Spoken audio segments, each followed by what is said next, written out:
চলাচলে প্রশস্ত ৩০০ ফিট সড়কে মোটরসাইকেল গাড়ির বেপরোয়া প্রতিযোগিতা, ঝরছে প্রাণ।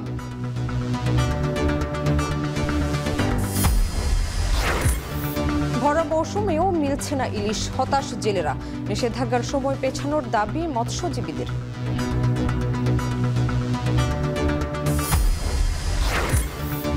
ভাষা সংগ্রামী কবি ও প্রাবন্ধিক আহমদ রফিক মারা গেছেন। সকালে কেন্দ্রীয় শহীদ মিনারের সর্বসাধারণের শ্রদ্ধা। এবং একটি বাদে ফ্লোটিলার সব নৌযান জব্দের দাবি ইসরায়েলের। 450 মানবাধিকার কর্মী আটক, দেশে দেশে বিক্ষোভ।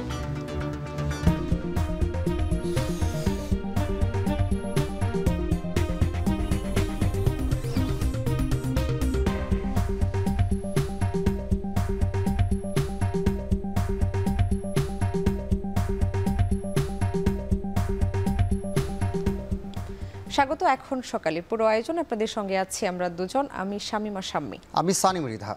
রূপগঞ্জের পূর্বাচল উপশহরের দৃষ্টিনন্দন ৩০০ ফিট সড়কে দিন দিন বাড়ছে সড়ক দুর্ঘটনা, যা স্থানীয়দের মাঝে আতঙ্ক উদ্বেগ বাড়াচ্ছে। এ সড়কে দিন থেকে রাতে বেশি ঘটছে দুর্ঘটনা। রাত গভীর হলে এই সড়কে শুরু হয় ব্যক্তিগত গাড়ি আর মোটরসাইকেলের বেপরোয়া গতির প্রতিযোগিতা। এই অনিয়ন্ত্রিত রেসিংয়ের কারণে ঝরছে প্রাণ। বিস্তারিত জাবেদ আবদুল্লার প্রতিবেদনে।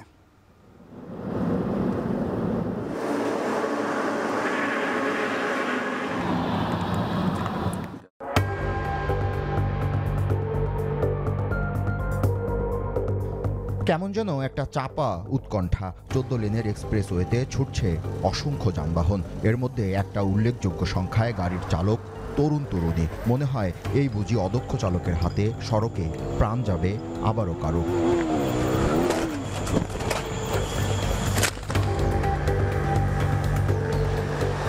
রাত যখন 10টা পার হয়ে যায় তখন রাজধানীর অদূরে 300 ফিট হয়ে ওঠে এক ভয়ঙ্কর মরণঘাতী সড়কে। এই সড়কের 6টি আন্ডারপাস, মাঝে 8 লেনের মূল সড়ক, 2 ধারে আরও 6 লেনের সার্ভিস রোড। সবগুলো লেনে দাপিয়ে বেড়াচ্ছে অসংখ্য তরুণ তরুণীর দ্রুতগতির গাড়ি। রাজুকের এই 12.5 কিলোমিটার সড়কটি 7 থেকে 9 মিনিটে পাড়ি দেয় তারা। আশেপাশের কিশোররা মাতাল অবস্থায় প্রতিযোগিতা করে গাড়ি চালায় বেপরোয়া গতিতে। এতেই ঘটে বিপত্তি। বাইকারের সাইলেন্সার আওয়াজ আমরা ঘুমাইতে পারি না। এলাকার যারা স্থানীয় তাদের চেয়ে বেশি এই অবস্থাটা খারাপ করে বাহিরের যে বেকারগুলো আছে, তারা রাত 12টার পর থেকে শুরু হয়। এবং বড় লোকের সন্তান যারা বড় বড় প্রাইভেট কার 4 কোটি 5 কোটিটা কিনে দিছে, এদের তো আইন পছন্দ দেখে না। মাত্র 3 দিন আগের কথা, বিশ্ববিদ্যালয় পড়ুয়া এক তরুণের অতিরিক্ত গতির গাড়ি পিচ ঢালা রাস্তার ঘষায় পুড়ে ছাই হয়ে যায়। প্রাণ হারান তরুণ সেই চালক, আর বেঁচে ফেরা যাত্রী কাতরাচ্ছেন হাসপাতালের বেডে। এভাবেই এই সড়কে গতির নেশায় বুঁদ তরুণ তরুণীরা মানছে না সড়ক আইন। যারা এই বেপরোয়া গতিতে গাড়ি চালান, কথা বলতে চাই তাদের কয়েকজনের সাথে। যতদিন সেনাবাহিনী চেকপোস্ট থাকে ততদিন রাস্তাঘাটের মধ্যে অ্যাক্সিডেন্ট কম হয়। চেকপোস্টটা যখনই থাকে না তখনই অ্যাক্সিডেন্টটা বাইরে যায়।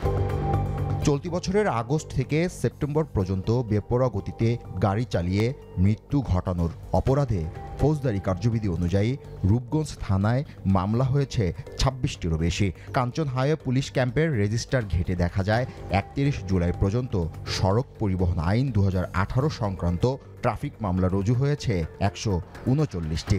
আগস্টের শেষের সময় তা বেড়ে দাঁড়ায় 163তে। সেপ্টেম্বর মাসে তা আরও বৃদ্ধি পেয়েছে। এই 300 ফিট যে এক্সপ্রেসওয়ের মধ্যে 2টি চেকপোস্ট চলমান আছে। পাশাপাশি আমাদের একটি পেট্রোল সারাক্ষণ কাজ করে। এই সড়কে দুর্ঘটনায় যানবাহনের চালক আরোহী প্রাণ হারাচ্ছে। একই সঙ্গে অনেককেই বরণ করতে হচ্ছে পঙ্গুত্ব। নানা পরিসংখ্যান বলছে বিগত 86 দিনে এই এলাকায় প্রাণ হারিয়েছে অন্তত 8 জন। এখন প্রশ্ন হচ্ছে, নিজেদের ভুলে আর কত বলি হবে প্রাণ? স্থানীয় প্রশাসন বলছে নিজেদের মধ্যে সচেতনতা সৃষ্টি না হলে এ মৃত্যুর লাগাম টানা সম্ভব নয়। যাত্রী কল্যাণ সমিতি বলছে দেশে ত্রুটিপূর্ণ সড়ক ব্যবস্থাপনা ও মানুষের সচেতনতার অভাবেই দুর্ঘটনা সমান তালে বাড়ছে। তারা কারিগরি কৌশল ব্যবহার করছে, আমরা আমলাতান্ত্রিক কৌশল ব্যবহার করছি। এই জায়গাতে আমাদের একটা বড় ধরনের গলদ তৈরি হয়েছে। উচ্চগতির রাস্তায় যেভাবে লেন ডিসিপ্লিন করার কথা তা সরকার করতে পারছে না বলছেন যোগাযোগ বিশেষজ্ঞরা। বৈধ না, ড্রাইভারকে লাইসেন্স দেয়, অবৈধভাবে লাইসেন্স দেয়। আপনি কিভাবে প্রত্যাশা করেন যে বাইরের সুশৃঙ্খল হবে? বাগানে যদি ফুল ফুটে না ফুটে তাহলে বুঝবেন মালির গন্ডগোল আছে। আমাদের এখানেও উপরে হলো রুট কজ, আপনারা যা চোখে দেখেন সেটা হলো সিমটম।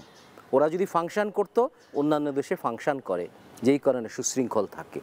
এক্সপ্রেসওয়েগুলোতে ব্যবহার করার বিধিসম্মত আইনের বিষয়ে খোদ সরকারেরই অজ্ঞতা রয়েছে বলেও জানান তিনি। জনফল যত বেশি দেয় না। জাবেদ আব্দুল্লাহ, এখন, ঢাকা।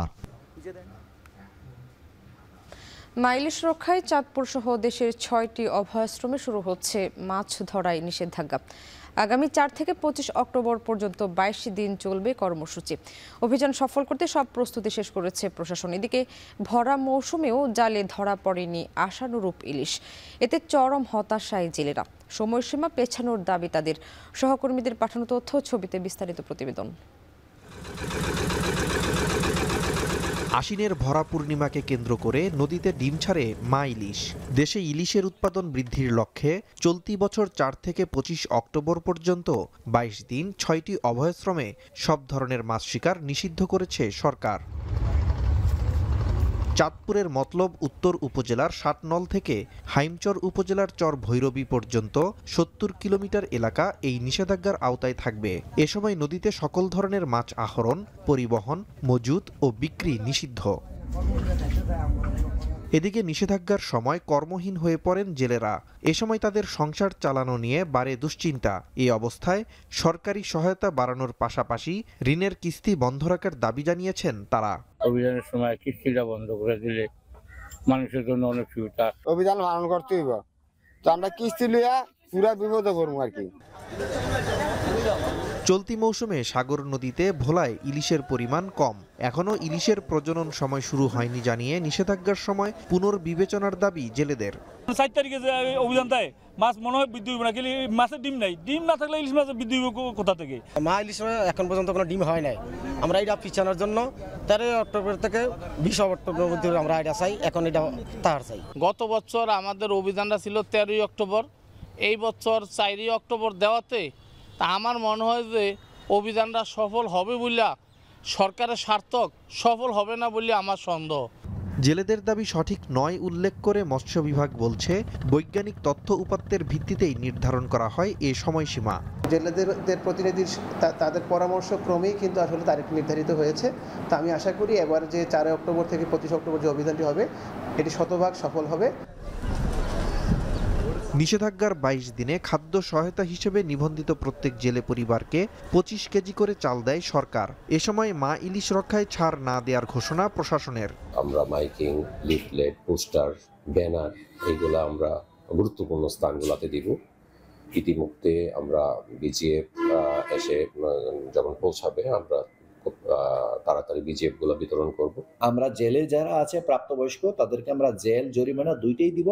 অপ্রাপ্ত বয়স্ক যদি কেউ নামে তার বিরুদ্ধেও যাতে আমরা এইবার এই সিদ্ধান্ত আছে, যদি একই অপ্রাপ্ত বয়স্ক ছেলে এই কাজ করে তাকে আমরা কিশোর অপরাধে পাঠিয়ে দিব। নদীতে মাছ ধরার নিষেধাজ্ঞা শুরু হচ্ছে।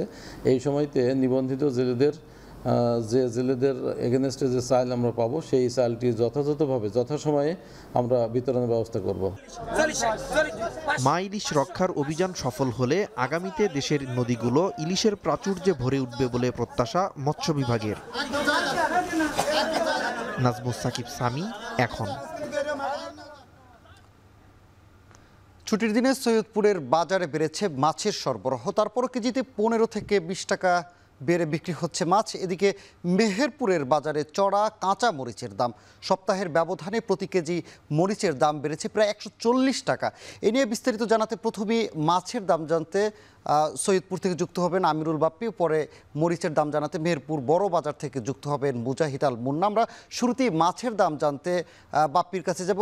বাপ্পি, বাজারে মাছের সরবরাহ বেশি থাকার পরও দাম বাড়তির কারণ কি জানাবেন?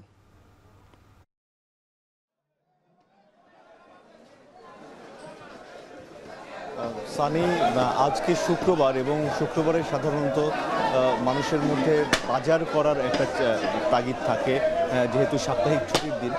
তো সেই ছুটির দিনের কারণে আমরা সবসময় দেখি যে শুক্রবারে মাছের সরবরাহ যেমন বাড়ে, চাহিদা যেমন বাড়ে, তেমনি দামটাও বেড়ে যায়। এই সৈয়দপুরের আশেপাশে যে মাছের তেমন কোনো বড় পুকুর নেই যেখান থেকে মাছ চাষ হয়, তাই সৈয়দপুরের যে আশেপাশের জেলাগুলো আছে, যেমন দিনাজপুরের বিরামপুর উপজেলা, জয়পুরহাট জেলা এবং নওগাঁ জেলা থেকে এই মাছগুলো আসে সাধারণত, এবং এগুলো 90% আসে আসলে চাষের মাছগুলো। তো এই কারণেই মূলত দামটা বেড়ে যায়, যে একে তো শুক্রবার এবং দূর থেকে আসছে, যার কারণে চাহিদার বেশি থাকার কারণেই হচ্ছে যে এই দামটা বেড়ে যায় সরবরাহ বেশি থাকার পরও। আজকের দাম যদি আমি বলি, আজকের যে পাইকারিতে মাছগুলো বিক্রি হচ্ছে, রুই বিক্রি হচ্ছে 200 থেকে 220 টাকা কেজি পাইকারি দরে, কাতলা বিক্রি হচ্ছে 220 থেকে 250 টাকা কেজি পাইকারি দরে। এছাড়া কার্প জাতীয় মাছ বিক্রি হচ্ছে 180 থেকে 220 টাকা পর্যন্ত। এছাড়া ব্রিগেড জাতীয় যে মাছগুলো আছে সেই মাছগুলো বিক্রি হচ্ছে 160 থেকে 200 টাকা পর্যন্ত, এটি বিভিন্ন আকার দর। এছাড়াও বিভিন্ন দেশীয় প্রজাতির যে চাষের মাছগুলো আছে, সেই চাষের মাছের দামও কিন্তু পাইকারিতেই প্রতি কেজি 400 টাকার বেশি, যেগুলো হয়তো খুচরায় গিয়ে 600 বা 800 টাকা পর্যন্ত বিক্রি হবে। এবার যথেষ্ট পরিমাণ বৃষ্টি না হওয়ায় নদ নদী এবং খালবিলগুলোতে তেমন পানি নেই বলছেন যারা মাছ ব্যবসায়ী, যার কারণে যে দেশীয় যে মাছগুলো আছে বা নদীর যে মাছগুলো আছে সেগুলোর একটু সংকট দেখা দিয়েছে, যার কারণে এই চাষের মাছের দামটা বেড়ে গেছে। তো সব মিলিয়ে বলা যায় যে এই শুক্রবারের চাহিদা বেশি, সরবরাহ বেশি, তারপরও দাম বেশি। সানি,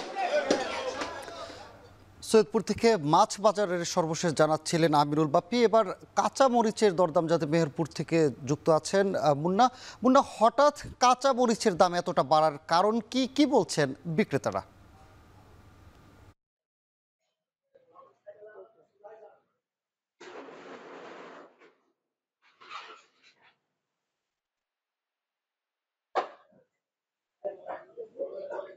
সানি, আপনাকে জানিয়ে রাখি, মেহেরপুরে কিন্তু প্রচুর পরিমাণ কাঁচামরিচ উৎপাদন হয়, কিন্তু চলিত মৌসুমে অতিরিক্ত বৃষ্টিপাতের ফলে মেহেরপুরের অধিকাংশ কাঁচামরিচের ক্ষেতই কিন্তু নষ্ট হয়ে গেছে, যার ফলে চলিত মৌসুমে কিন্তু কাঁচামরিচের ব্যাপক সংকট রয়েছে। অর্থাৎ বাজারে সরবরাহ কম থাকায় দাম কিন্তু ঊর্ধ্বমুখী। আমি যদি আজকের বাজারের কথা বলি, আজ মেহেরপুর বাজারে কাঁচামরিচ খুচরা সর্বোচ্চ 300 টাকা পর্যন্ত বিক্রি হচ্ছে, যেটি গত এক সপ্তাহ আগেও বিক্রি হয়েছে সর্বোচ্চ 160 থেকে 70 টাকা।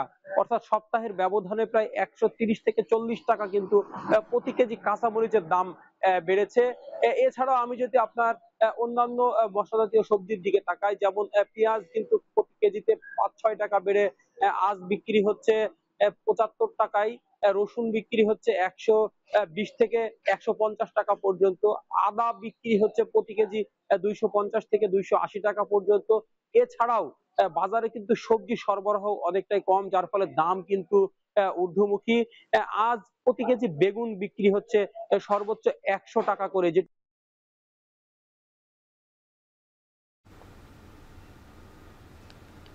60 টাকা। এছাড়াও মেহেরপুরে কিন্তু শীতকালীন যে আগাম যে শীতকালীন সবজি সেটি সরবরাহ কিন্তু কিছুটা শুরু হয়েছে, তবে দাম কিন্তু চড়া। মেহেরপুর বাজারে ইতিমধ্যে সিম আসতে শুরু করেছে, কিন্তু প্রতি কেজি সিমের দাম 160 টাকা থেকে শুরু করে। মেহেরপুরে কিন্তু শীতকালীন যে আগাম যে শীতকালীন সবজি সেটি সরবরাহ কিন্তু কিছুটা শুরু হয়েছে, তবে দাম কিন্তু চড়া। মেহেরপুর বাজারে ইতিমধ্যে সিম আসতে শুরু করেছে, কিন্তু প্রতি কেজি সিমের দাম 160 টাকা থেকে শুরু করে সর্বোচ্চ 200 টাকা পর্যন্ত। বিক্রি হচ্ছে। এছাড়াও ফুলকপি বিক্রি হচ্ছে 50 থেকে 55 টাকা, পাতাকপি 60 টাকা, প্রতি কেজি পালং শাক বিক্রি হচ্ছে 100 টাকা করে। সানি এরকম প্রত্যেকটা সবজির দামই কিন্তু ঊর্ধ্বমুখী। আমি কয়েকজন ব্যবসায়ীর সাথে কথা বলেছি, তারা আমাকে জানিয়েছেন সরবরাহ কম থাকার ফলেই কিন্তু দাম ঊর্ধ্বমুখী। সানি, এই ছিল আমার কাছে মেহেরপুর থেকে সবজি সর্বশেষ পরিস্থিতি। সৈয়দপুর ও মেহেরপুর থেকে যুক্ত ছিলেন সহকর্মীরা। ভাষা সংগ্রামী কবি ও প্রাবন্ধিক আহমদ রফিক মারা গেছেন। বৃহস্পতিবার রাতে হাসপাতালে চিকিৎসাধীন অবস্থায় তার মৃত্যু হয়। সকাল 11টায় আহমদ রফিকের মরদেহ কেন্দ্রীয় শহীদ মিনারে সর্বসাধারণের শ্রদ্ধা নিবেদনের জন্য রাখা হবে। বিস্তারিত প্রতিবেদনে। পরিসমাপ্তি ঘটল একটি অধ্যায়ের। চলে গেলেন ভাষা সংগ্রামী কবি ও প্রাবন্ধিক আহমেদ রফিক। বৃহস্পতিবার রাত 10:12 রাজধানীর বারডেম হাসপাতালের আইসিইউতে চিকিৎসাধীন অবস্থায় মৃত্যু হয় 21 পদকজয়ী গুণী লেখকের। দীর্ঘদিন ধরেই অসুস্থ ছিলেন তিনি। মাতৃভাষার মর্যাদা রক্ষার সংগ্রামে অবিস্মরণীয় ভূমিকা পালন করা আহমেদ রফিক একাধারে কবি, গবেষক, প্রাবন্ধিক, ভাষা সংগ্রামী ও রবীন্দ্র চিন্তাবিদ হিসেবে দুই বাংলাতেই ছিলেন সমাদৃত। তার রচিত ও সম্পাদিত গ্রন্থের সংখ্যা শতাধিক। সাহিত্য, সংস্কৃতি, রাজনীতি, সমাজভাবনা, বহুমাত্রিক চিন্তাধারায় নির্মিত ছিল তার লেখনী। অবদানের স্বীকৃতিস্বরূপ পেয়েছেন 21 পদক, বাংলা একাডেমি সাহিত্য পুরস্কার সহ বহু জাতীয় ও আন্তর্জাতিক স্বীকৃতি।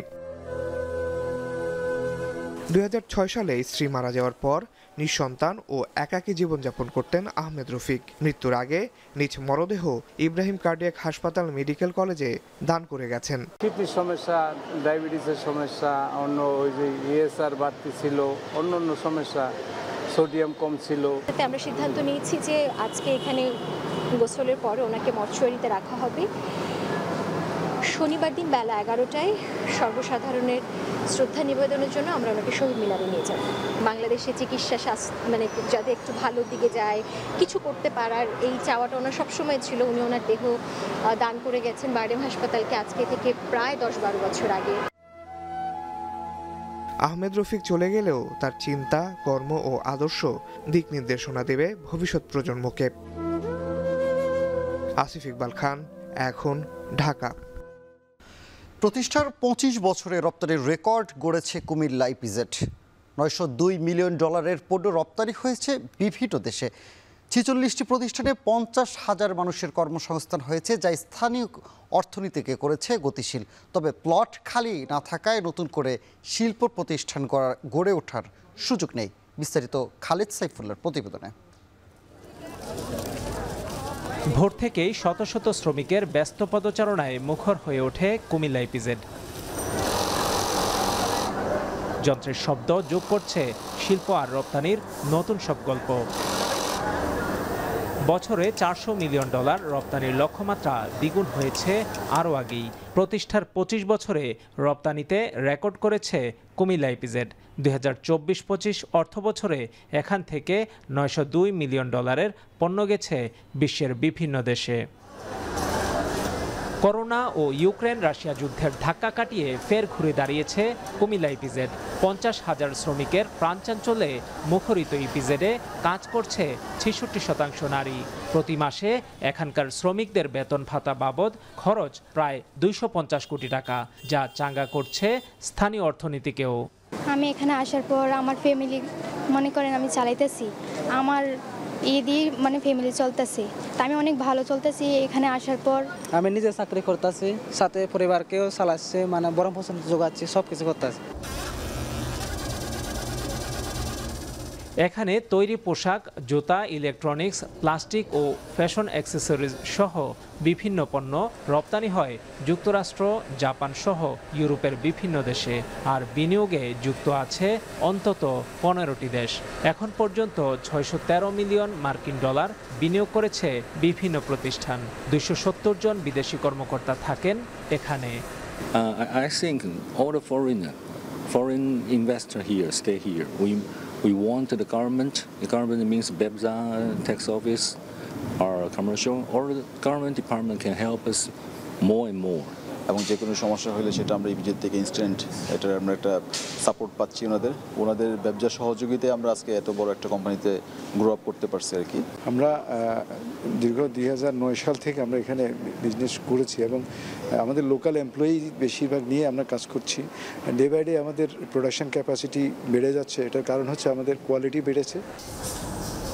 46টি প্রতিষ্ঠান উৎপাদন কার্যক্রম পরিচালনা করছে ইপিজেডে। বাস্তবায়নাধীন রয়েছে আরও 6টি প্রতিষ্ঠান। তবে প্লট বরাদ্দ হয়ে যাওয়ায় নতুন শিল্প স্থাপনের সুযোগ নেই। বিনিয়োগ খুব বেশি না বাড়লেও রপ্তানি ও কর্মসংস্থান বাড়বে বলে আশা করছেন ব্যবসার কর্মকর্তারা। তো বর্তমানে আমাদের আসলে কোনো খালি প্লট কিংবা কোনো বিল্ডিং নেই যে নতুন বিনিয়োগকারীদেরকে বরাদ্দ দেওয়ার মতো। তবে যারা বর্তমানে কর্মরত আছেন, যারা উৎপাদনরত আছেন, তারা বিভিন্নভাবে তাদের বিনিয়োগকে সম্প্রসারণ করছেন, ঊর্ধ্বমুখী কারখানা স্থাপন করতেছেন এবং যে খালি প্লটে তাদের যেই খালি প্লট আসে সেই অংশে তারা বিনিয়োগ করতেছেন। এইভাবে বিনিয়োগ বৃদ্ধি পাচ্ছে এবং কর্মসংস্থানও বৃদ্ধি পাচ্ছে। ঢাকা চট্টগ্রাম মহাসড়কের কাছেই জাতীয় অর্থনীতির শক্তিশালী স্তম্ভ হিসেবে জানান দিচ্ছে কুমিল্লা ইপিজেড। নতুন করে প্লট সম্প্রসারণ করা সম্ভব হলে বিদেশি বিনিয়োগের সম্ভাবনা যেমন বাড়বে, তেমনি বাড়বে কর্মসংস্থান ও রপ্তানির সুযোগ। খালেদ সাইফুল্লাহ, এখন কুমিল্লা। বান্দরবানের সবুজ পাহাড় জুমের পাকা ধানের সোনালি হয়ে উঠেছে। আবহাওয়া ভালো থাকায় ফলনও হয়েছে ভালো। পাহাড়ি পল্লীগুলোয় চলছে জুমের ধান কাটার উৎসব। কৃষি বিভাগ বলছে গেল বছরের তুলনায় জেলায় এই বছর 920 হেক্টরের বেশি জমিতে ধানের আবাদ হয়েছে। রিজভি রাহাতের তথ্য, ছবিতে প্রতিবেদন। পার্বত্য জেলা বান্দরবানে বসবাসকারী পাহাড়িদের আদি পেশা জুম চাষ। দুর্গম পাহাড়ের অধিকাংশ বাসিন্দাই জুম চাষের মাধ্যমে জীবিকা নির্বাহ করেন। জেলার রোয়াংছড়ি, রুমা, থানচি, লামা ও আলীকদম উপজেলার দুর্গম পাহাড়ে জুমে ধান চাষ করা হয়। প্রতি বছর এপ্রিল মাসে জমি প্রস্তুত করে লাগানো হয় নিরিখা, উপসি, পিডি, ককরো, বিন্নি, গেলং ও কানভুই জাতের ধান।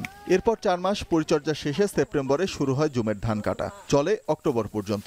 এরপর জুমিয়া পরিবারগুলো সংগ্রহ করে রাখে সারা বছরের খোরাকি। চলতি বছর আবহাওয়া ভালো থাকায় ধানের ফলনও হয়েছে ভালো। পাহাড়ি পল্লীগুলোয় এখন চলছে জুমের ধান কাটার উৎসব। গত বছরের চেয়ে এবার একটু ফলন সুন্দর এবং ভালো। তার পাশাপাশি হলুদ, শিলক হলুদ, তারপরে আপনার মরিচ। ধান 2 হাড়ির জায়গা 2 হাড়ি লাগাইছি। গত বছর চাইতে এবছর একটু ভালো। মারফা, মানে তীর, গুছিয়া, বেগুন, মরিচ, মিরাকদু, কুমড়া, ওইগুলো সব একসাথে চাষ করা যায় আর কি। যে সারা বছর কষ্ট করছি, এই কষ্টগুলো ভুলে গিয়ে বা পরিজনকে নিয়ে বারবাসী সবাইকে নিয়ে আমরা নবান্ন উৎসব অনুষ্ঠান করি। কৃষি বিভাগ বলছে পার্বত্য অঞ্চল হওয়ায় সব জায়গায় সমানভাবে বৃষ্টিপাত হয় না বলে উৎপাদনে তারতম্য হয়। এক এক জায়গায় ফলন এক এক রকম হয়ে থাকে। আবহাওয়া ভালো ছিল এবং আমাদের পরিবর্তিত বৃষ্টি হয়েছে এবং হওয়ার কারণে আমাদের আশা করতেছি আমাদের ফলন বাড়বে। অবশ্যই সার হিসেবে মারফা, মিষ্টি কুমড়া, তিল, ভুট্টা সহ অন্যান্য ফসল চাষ করার মাধ্যমে তাদের জীবিকার একটা ভালো একটা সোর্স পাচ্ছেন এবং তারা স্বাবলম্বী হচ্ছে। কৃষি সম্প্রসারণ অধিদপ্তরের তথ্য মতে গেল বছর জেলায় 7,500 হেক্টর জমিতে ধানের আবাদ হয়। এবছর তা প্রায় 1000 হেক্টর বেড়েছে। এখন বান্দরবান। নওগাঁয় ধানের পাশাপাশি বাণিজ্যিকভাবে বাড়ছে পানের চাষ। এরই মধ্যে জেলায় 43,000 হেক্টর জমিতে পানের আবাদ হয়েছে। উৎপাদন ভালো হলেও ভরা মৌসুমে দাম কিছুটা কম বলছেন চাষিরা। তবে মধ্যপ্রাচ্যের বিভিন্ন দেশে রপ্তানি বন্ধ থাকায় বিপাকে তারা। আব্বাস আলীর পাঠানো তথ্য, ছবিতে প্রতিবেদন। নওগাঁয় ধানের পাশাপাশি পান চাষেও আগ্রহ বাড়ছে চাষিদের। পরিশ্রম ও খরচ কম বলে বাড়ছে লাভের অংশ। একবার রোপণে দীর্ঘ সময় ফলন পাওয়ার সুযোগে বাড়ছে চাষের পরিধি। নওগাঁ সদরের শালুকা গ্রামে 2 বছর আগে 5 বিঘা জমিতে পান চাষ করেন স্থানীয় কৃষক সাদ্দাম। রোপণের 6 মাস পরেই পরিণত হয়ে ওঠে বরজ। প্রতিদিন বিক্রি করেন প্রায় 2000 টাকার পান। চারা রোপণ সহ উৎপাদনের নানা খরচ বাদেও বছরে বিঘা প্রতি 2 থেকে 3 লাখ টাকা লাভের আশা করছেন তিনি।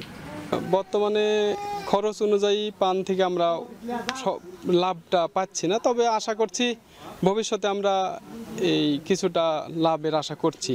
প্রতিদিনের আমাদের ইনকাম হয় 500 থেকে 600 টাকা। আমরা মোটামুটি 10 জন লোকের মতো আছি, 10 জন কাজ করি আমরা প্রতিদিনের জন্য। পানের উৎপাদন বেশি, কিন্তু আমরা সেই তুলনায় কোনো টাকা পাচ্ছি না বা মূল্য পাচ্ছি না। একইভাবে জেলায় অনেকে পান চাষ করে সফলতার স্বপ্ন দেখছেন। তবে ভরা মৌসুমে উৎপাদন বাড়ায় স্থানীয়ভাবে কিছুটা কমেছে দাম। পাশাপাশি মধ্যপ্রাচ্যের বিভিন্ন দেশে রপ্তানি বন্ধ থাকায় কিছুটা বিপাকে পড়েছেন তারা। আমাদের পান আর নিচ্ছে না বাইরে, না নেওয়ার কারণে যার কাছে বেচছিলাম সেই পার্টিটা ওইটা চলে গেছে হাট থেকে। এই পানটা যদি বাইরে আবার যদি যেত তাহলে পানটা বেশি দামে বিক্রি হতো, তাহলে আমাদের এই বরজটা চালাতে পারতাম। এখানে মনে হয় যে এই পানটা বেশি চাহিদা, পানটা মিষ্টি, খাইতে ভালো। শক্ত পাতার পান এগুলো দাম বেশি পাওয়া যায় বাজারে গেলে। যেমন এগুলো শক্ত পাতা, এগুলো ধরেন আপনার 30 টাকা বিড়ালের মতো বিক্রি হবে। জেলা কৃষি সম্প্রসারণ অধিদপ্তরের তথ্য বলছে, জেলায় 43 হেক্টর জমিতে মিঠা ও সাচি জাতের পান আবাদ হয়েছে, যেখানে বছরে প্রায় 526 টন পান উৎপাদনের আশা করছেন কর্মকর্তারা। অনেক দিন ধরে লাস্টিং করে এবং সে কন্টিনিউয়াসলি প্রতি সপ্তাহে সে সপ্তাহে 1 থেকে 2 বার করে সে পান হারভেস্ট করতে পারে। আমরা কৃষকদের আসলে মোটিভেশন দিচ্ছি যে আপনি ধানের পাশাপাশি যদি একটুখানি জায়গা থাকে, 500 জায়গা যদি বাড়ির পাশে থাকে উঁচা জমি, সেখানে পান চাষ করতে পারেন। জেলায় পানের বরজে কাজ করে কর্মসংস্থান হয়েছে প্রায় 500 শ্রমিকের। আবাদ বাড়লে পান ও ধানে পূর্ণ হয়ে উঠবে জেলার কৃষি ভাণ্ডার, এমনটাই আশা করছেন সাধারণ কৃষকরা। এখন নওগাঁ। মাগুরায় নেই পর্যাপ্ত বিনোদন পর্যটন স্পট, তাই সদর উপজেলার বুরুলিয়া বিলে ভিড় করছেন ভ্রমণ পিপাসুরা। পর্যটকের আনাগোনায় নৌকার মাঝি সহ শতাধিক পরিবারে ফিরেছে আর্থিক সচ্ছলতা। বিশ্বজিৎ বাপির তথ্য ও ছবিতে বিস্তারিত প্রতিবেদন। বিলের পাড়ের আসবাগ্রাম পার হলেই হাজারো মানুষের ভিড় পেরিয়ে বিল জুড়ে অপার জলরাশি, তাতে ভাসছে ছোট ছোট মাছ ধরার নৌকা। 5 কিলোমিটার জুড়ে গ্রামগুলো সাজানো প্রকৃতির এক অনবদ্য দৃশ্যকল্পে।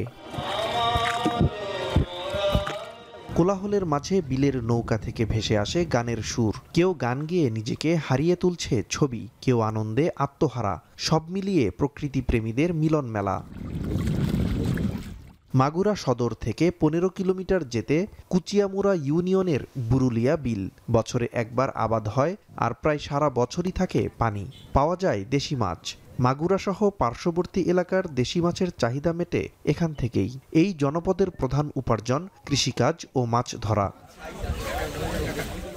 প্রতি বছর পানি কম থাকলেও এবার বৃষ্টি বেশি হওয়ায় পানিতে থই থই করছে বিলপাড়ের গ্রামগুলো। কৃষিজমি তলিয়ে ফসল চাষ ব্যাহত হলেও গড়ে উঠেছে অনন্য দর্শনীয় স্থান। বিলের মধ্যে দেখা মেলে মৎস্যজীবীদেরও। প্রকৃতির সাথে নিবিড় সম্পর্ক বুরুলিয়া বিলের এই অঞ্চলকে দিয়েছে আলাদা বৈশিষ্ট্য। জায়গাটা খুবই চমৎকার এবং মনোরম। বিকালে যে পরিবেশটা আমরা উপভোগ করলাম সবাই মিলে নৌকা ভ্রমণ করে, সব দিক দিয়েই এসে মনে করেন অল্প টাকায় আমরা নৌকা ভ্রমণ করতে পারতেছি। এখানে এসে সত্যি আমরা তা দেখছি যে সত্যি এখানে একটু মিনি কুয়াকাটার মতোই আমাদের মনে অনুভূতি হচ্ছিল। এখানে জায়গাটা অনেক সুন্দর, নিরিবিলি এবং বেশ ভালো একটা পরিবেশ, সবার ঘোরার জন্য অনেকই ভালো। এই নৌকা ভ্রমণ করে আমরা শাপলা ফুল তুলেছি, আমরা আমাদের এই বিকালটাকে অত্যন্ত ভালোভাবে উপভোগ করতে পেরেছি। প্রতিদিন হাজারো মানুষ উপভোগ করছে এই বিলের সৌন্দর্য। এতে বাড়তি আয় হচ্ছে এই এলাকার মানুষের। পাশাপাশি চলছে নৌকা ভাড়া, ঝালমুড়ি, ফুচকা, চটপটি বিক্রি থেকে জীবিকা নির্বাহ। ফসলে জমি বন্যার কারণে তলিয়ে গেছে, সেই কারণে আমরা এই যে নৌকা চালিয়ে আমাদের সংসার চালাচ্ছি। ধান পাট সব তলায় গেছে, এখন কি করব? তার জন্য এই দোকানে দিয়ে বসে আছি। দর্শনার্থীদের নিরাপত্তায় বিলের পাশে শেড নির্মাণ সহ নানা দাবি দর্শনার্থীদের। উদ্যোগ নেয়ার কথা জানায় উপজেলা মৎস্য বিভাগ। প্রশাসন যদি এখানে এই যারা টুরিস্ট যারা আসতেছে তাদের একটু নিরাপত্তার জন্য যদি কোনো কাজ করতো। আমরা অধ্যক্ষদের সাথে আলাপ করেছি এবং অধ্যক্ষদেরকে আরও অধ্যক্ষদেরকে জানাবো। আশা করা যায় এখানে একটা শেড বা এখানে একটা বসার জায়গা হবে বা ভবিষ্যতে যাতে পর্যটকরা বা বাইরে থেকে আসতে পারে, এখানে যেন সুন্দর থাকতে পারে, এই বিষয়গুলো থেকে আমরা আরও বেশি উদ্যোগ নেব আশা করি। বুরুলিয়া বিলের পারে কুল্লিয়া, কুচিয়ামোড়া, আশবা, বরইচারা, আমুরিয়া সহ প্রায় 15টি গ্রাম। সারা বছর এ বিলের জলাশয়ে প্রায় 5 শতাধিক জেলে পরিবার মাছ ধরে জীবিকা নির্বাহ করে। এখন মাগুরা। এবার দেশের বাইরের খবর। প্রবাসীদের ভোটের অধিকার নিশ্চিতের মাধ্যমে দেশের গণতন্ত্রের যুগান্তকারী অধ্যায়ের সূচনা হতে যাচ্ছে বলে মনে করছেন রেমিটেন্স যোদ্ধারা। দেশের বাইরে থেকেও প্রথমবারের মতো জাতীয় সংসদ নির্বাচনে ভোট দেওয়ার সুযোগ পাওয়ার খবরে উচ্ছ্বাসিত লাখ লাখ প্রবাসী। এ নিয়ে ইতালি প্রবাসীদের অনুভূতির কথা তুলে ধরেছেন মনিরুজ্জামান মনির। বিদেশের মাটিতে থেকেও আসন্ন জাতীয় সংসদ নির্বাচনে ভোটাধিকার প্রয়োগের সুযোগ পাবেন প্রবাসী বাংলাদেশিরা। এর জন্য মোবাইল অ্যাপ পোস্টাল ভোট বিডিতে নিবন্ধন করতে হবে প্রবাসীদের।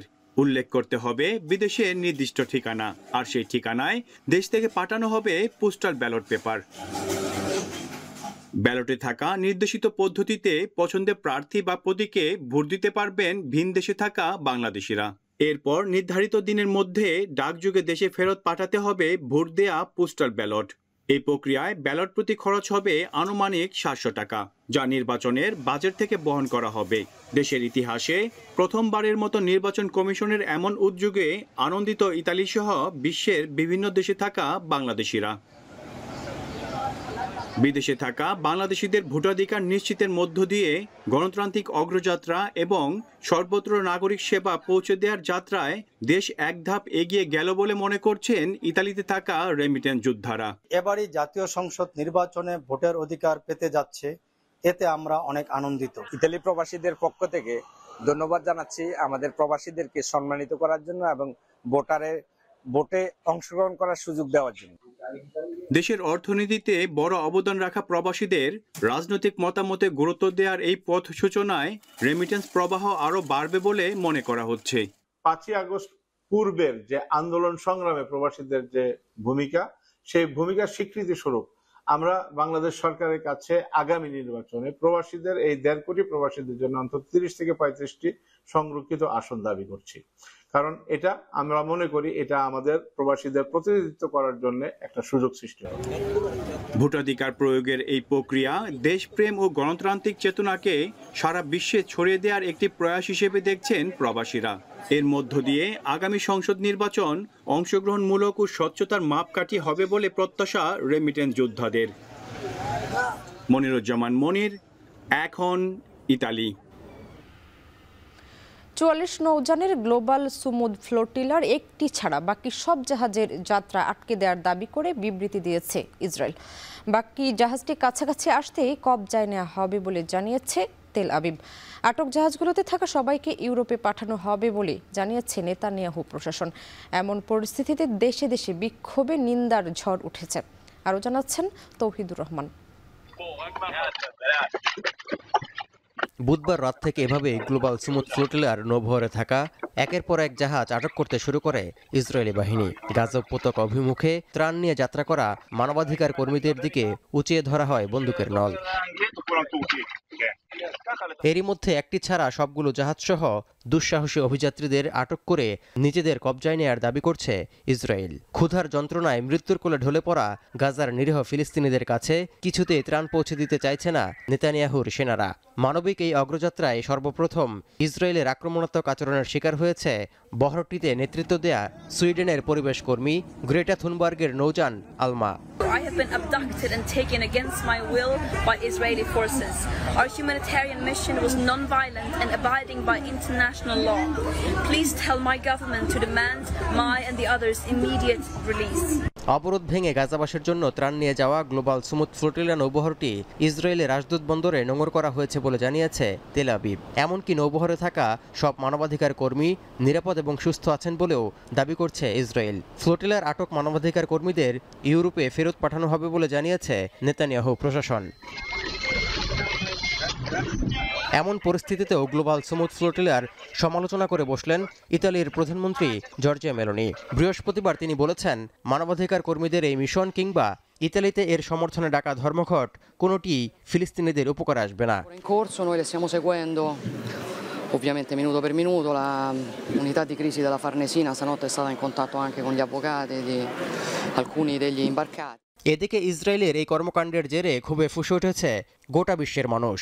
নিন্দা জানিয়েছেন মালয়েশিয়া, ভেনেজুয়েলা, কলম্বিয়া ও তুরস্ক সহ বিশ্বের বিভিন্ন দেশের সরকার প্রধান।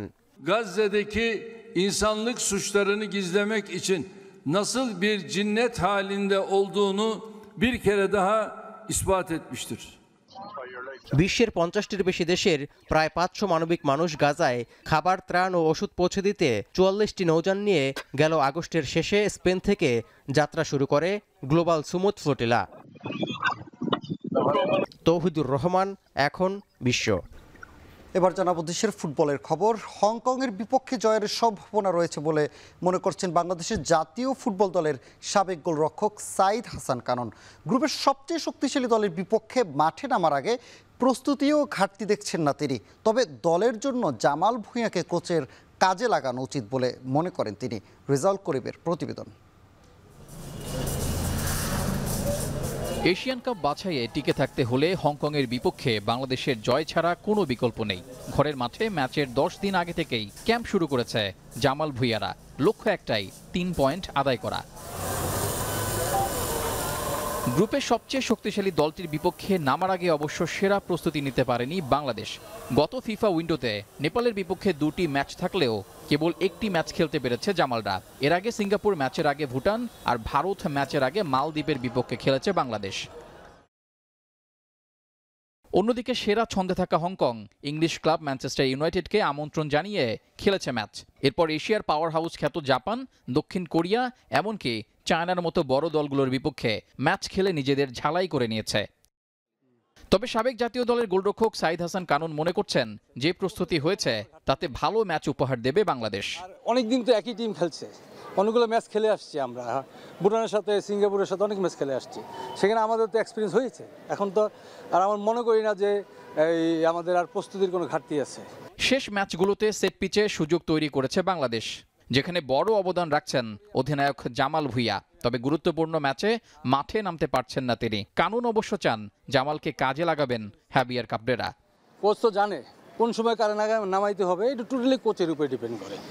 কোচ যেহেতু দেখতে গত ইয়াতে আমরা ভুটানের এগেস্টে গোল পাইছি সেট পিস থেকে, সিঙ্গাপুরের এগেস্টে আমরা সেট পিস অনেকগুলো পেয়েছি, গোল করতে পারিনি। অবশ্যই কোচের ইয়াতে আছে, এটা নলেজে আছে, কোচ এগুলো চিন্তা করবে, সেট পিস নিয়ে অবশ্যই কাজ করেছে হয়তো। সিঙ্গাপুরের বিপক্ষে রক্ষণভাগ দুর্বল ছিল বেশ। যুক্তরাষ্ট্র প্রবাসী ফুটবলার জায়ান আহমেদ হতে পারেন সেই সমস্যার সমাধান। এই ডিফেন্ডারের অন্তর্ভুক্তিকে এবারের স্কোয়াডে সেরা বাছাই বলে মনে করছেন সাবেক এই গোলরক্ষক। জায়ান তো 23-তে বেস্ট পারফর্ম করেছে এবং এটা আমাদের বেস্ট কালেকশন। বিভিন্ন দেশ থেকে প্লেয়ার এসে ট্রায়াল করেছে, এখান থেকে আমাদের একটা অ্যাসেট আমরা মনে করি জায়ান। বাংলাদেশ দলে হামজা আসার পর জোয়ার বইছে ফুটবলে। সেই জোয়ারের সূচনা দীর্ঘমেয়াদী করতে হংকংয়ের ম্যাচটিতে জেতা গুরুত্বপূর্ণ। ঢাকা জাতীয় স্টেডিয়ামে 9 অক্টোবর সেই কাজটাই করে দেখাবে জামাল হামজারা, এমনটাই আশা ভক্ত সমর্থকদের। রেজাউল করিম, এখন, ঢাকা।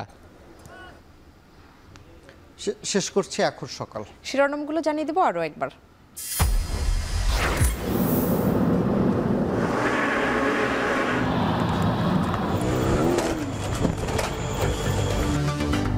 রাজধানীর পূর্বাঞ্চলে প্রশস্ত 300 ফিট সড়কে মোটরসাইকেল গাড়ির বেপরোয়া প্রতিযোগিতা, ঝরছে প্রাণ।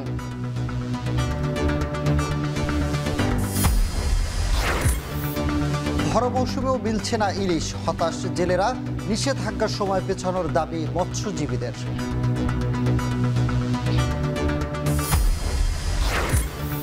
ভাষা সংগ্রামী, কবি ও প্রাবন্ধিক আহমদ রফিক মারা গেছেন। সকালে কেন্দ্রীয় শহীদ মিনারে সর্বসাধারণের শ্রদ্ধা। এবং একটি বাদে ফ্লোটিলার সব নৌযান জব্দের দাবি ইসরায়েলের। 450 মানবাধিকার কর্মী আটক, দেশে দেশে বিক্ষোভ।